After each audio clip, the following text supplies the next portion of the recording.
I recently reread The Hunger Games by Suzanne Collins, and then I rewatched the 2012 movie The Hunger Games, starring Jennifer Lawrence, directed by Gary Ross. Both the book and the movie take place in a dystopian future in which one boy and one girl from each of the 12 districts of Panem are chosen every year to fight to the death in an arena while the entire country watches live on television.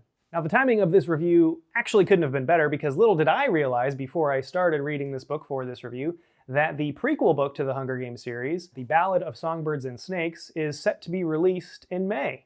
Okay, just a reminder, this review will contain minor spoilers, so if you haven't read the book or seen the movie and you don't want anything spoiled, here's your warning. I remember seeing the trailer for the movie Hunger Games back in 2012 when it came out, and I hadn't heard a whole lot about the Hunger Games, but once I saw the trailer, I was like, this looks cool, and I really want to read this book now. So I went out and bought the book and read it just before the movie came out, and I loved the book, and I really liked the movie. I'm a big fan of dystopian future novels, and this one does a great job of world building. You learn a little bit about the history of Panem with the war and the rebellion, and you also get a good sense of what life is like in District 12, which is the main character Katniss Everdeen's home district. You also learn throughout the novel a little bit about what life is like in the other districts and in the capital. This book is riveting. I couldn't put it down when I first read it. Now I know it's a young adult novel, it's not going to be winning any Pulitzer Prizes, but Collins just does a really great job of making you care about the main character of Katniss. She's a strong,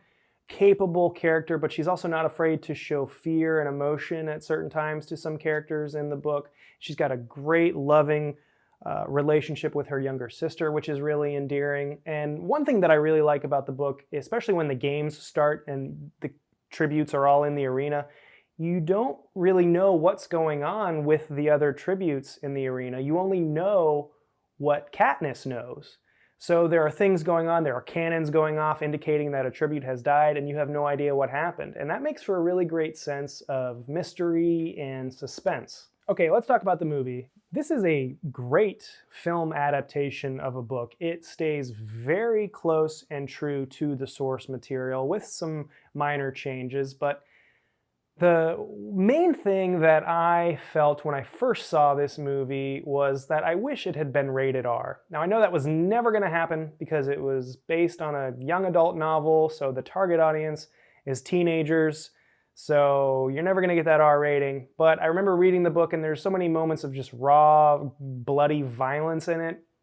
And you never really get to see that come to life on the screen because of that PG-13 rating. This movie is really well cast. Jennifer Lawrence as Katniss is perfect. Liam Hemsworth is pretty good as Gale, even though he's got limited screen time.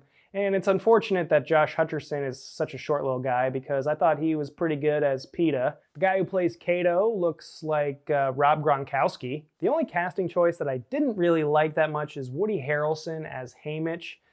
Haymitch in the book is described as portly, big belly, and a raging alcoholic.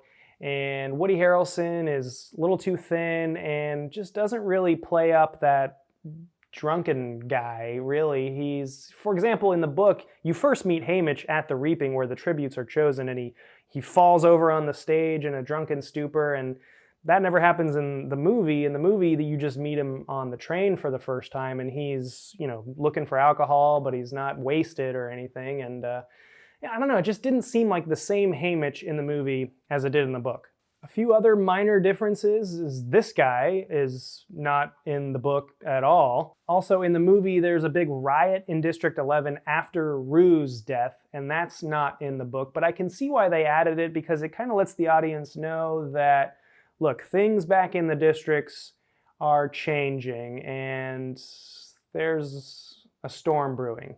Gary Ross did a really great job with this movie. It's really close to the book, and it very easily could have been over the top, but there are a lot of tender moments in this movie, and especially like highly emotional scenes. There could have been overblown, overbearing music in those, but a lot of them are quiet.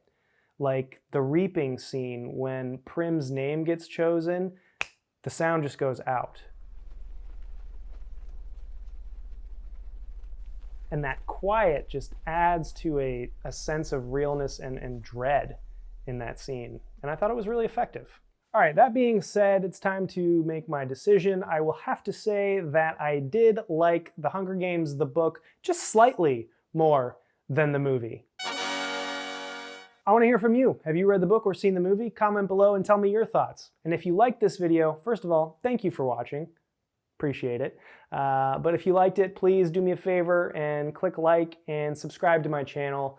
And if you think about it, hit that bell notification thingy. See you later.